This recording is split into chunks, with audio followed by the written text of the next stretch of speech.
Daşınmaz əmlak almaq arzusunda olanlar adətən iki qismə bölünür.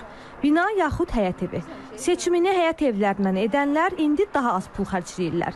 Çünki fərdi yaşayış evlərinin qiymətində 7-8%-ə yaxın azalma var. Qiymətlər evlərin sənədinin olub-olmamasına görə də dəyişir. Çıxarışı olmayan fərdi yaşayış evləri alıcılara daha ucuz təklif olunur.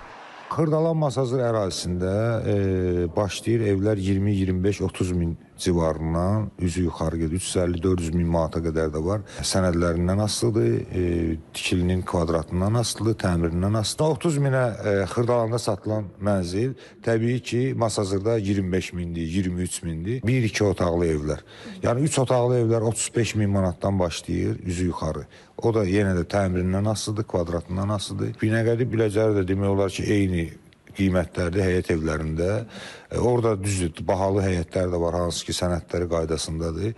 Biraz müqayisəli olaraq Sulu təpə tərəfdə orada müəyyən əmlakların sənədlərində biraz problemlər var.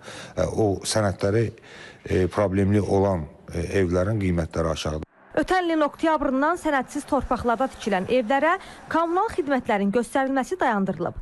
Artıq vətəndaşlar çıxarışlı həyət evlərinə üstünlük verirlər. Bu kimi amillər sənədə olmayan evlərdə qiymətlərin aşağı düşməsində mühüm rol oynayıb.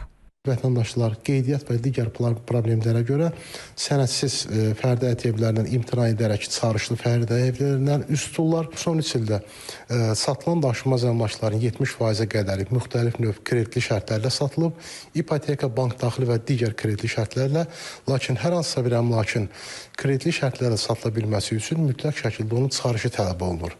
Fərdi yaşayış evlərinin böyük hissəsində çıxarış olmadığına görə onlar ipoteka predmetinə çevrilə bilmirlər.